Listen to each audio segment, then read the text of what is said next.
तिळाडू घ्या गोड गोड बोला, आमचा तीळ सांडू नका, आमच्याशी भांडू नका. रात्रीचे 12 वाजायची वेट करत होतो कारण की भोगी संपणार होती. त्यानंतर आम्हाला बनवायची ते तिळाडू. तर नमस्कार मंडळी, माझं नाव मनाली आणि तुमचं माझ्या मिनी ब्लॉग मध्ये खूप खूप स्वागत आहे. तर सर्वप्रथम आपण हे गुळ घेतलेला आहे आणि त्याला चिर चिरलेला आहे. मम्मीने गॅसवरती तीळ भाजून घेतले. त्याचसोबत ती मला सांगत होती कसं करायचं काय करायचं, पण मला काही ते समजत नव्हतं, माझ्या डोक्याच्या वरून जात होतं, म्हणून ती मला हसत होती. मग तिने मला एक सोपं काम दिलं जे शेंगदाणे चुरायचं होतं.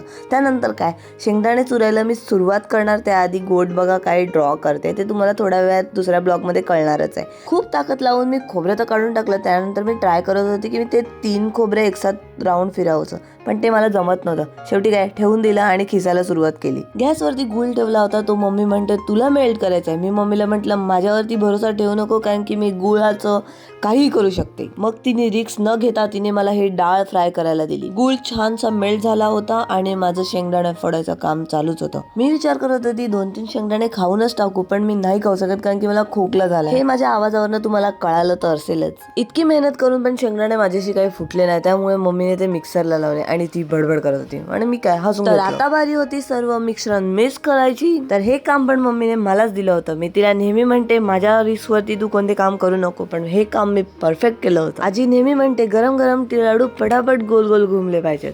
मग काय आम्ही सर्वांनी मेहनत करून तिळाडू बनवले आणि हे राहिले आमचे तिळाडू. तुम्ही पण तिळाडू खा, गोड गोड बोला. हॅपी मकर संक्रांत.